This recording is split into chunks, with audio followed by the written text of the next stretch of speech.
Hey Dave, I'm going to attempt to mesh together topics and talk about a book's real-world parallel and burnout. So in the book Parable of the Sower by Octavia Butler, which she wrote in the early 2000s, there's a scene where a bunch of people are bulk migrating away for days from burning fires in the western United States. So I tend to think of burnout in terms of fuel and opportunity demand. In every creative process, there are constraints, and only a certain number of those can be chosen and leveraged and maxed. Good Elizabeth King quote, "Process saves us from the poverty of our intentions." So when worthy processes are no longer partnered and committed to, we reach burnout. We sacrifice ourselves, our health, and the constraints for the process. So before I did journaling, I did stuff like this. I did video recording of my own thoughts. And video editing takes so much effort, really more than it takes for me to sit down for 20 minutes and do a daily gratitude page. Really, it's no wonder I let that go. And that process has better served me. Changing the world doesn't mean changing everything at once,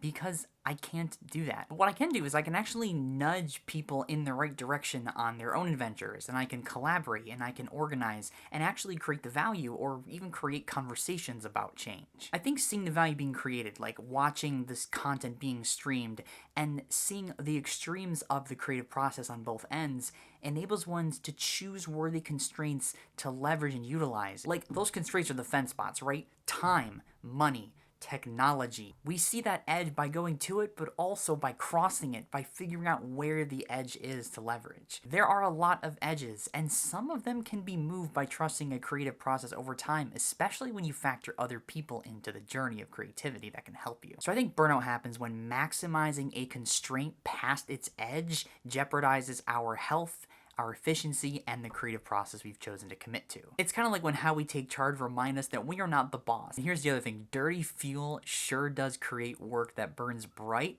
but it's definitely damagingly hot. Of course I can get big and famous and noticed by burning bad idea, dirty fuel creative processes. I just don't think that's sustainable. Eventually you're going to have to stop, because even if your brain won't stop, your body will make you. Successful people don't recommend doing this, I think, because it sucks to suffer for your art. Like, artists shouldn't have to suffer for their creativity. I think the greatest healthy, sustained, consistent, long-term change is just drip by drip with frequency. Really intentionally thinking and deciding who it's for, what the value is for, and what are the prioritized constraints that need to alternate and fluctuate. To create worthy change on such a grander, long-term, and large scale needs a team. It needs enrollment from them, and it needs like superb clients and a sort of caring, committed audience. The tribe and the creators in that and the audience in that, all those people in that sort of pond have an understanding of what the domain knowledge is of that field and how it works and what works. What's that quote about a small group of people being the only thing that has ever changed the world? You can get big by trusting creative processes, whether they're dirty or clean. There's a lot of ways to get famous. But what about greatness, Dave? Like, where's the line between greatness and fame? Serving people gradually and actually making change happen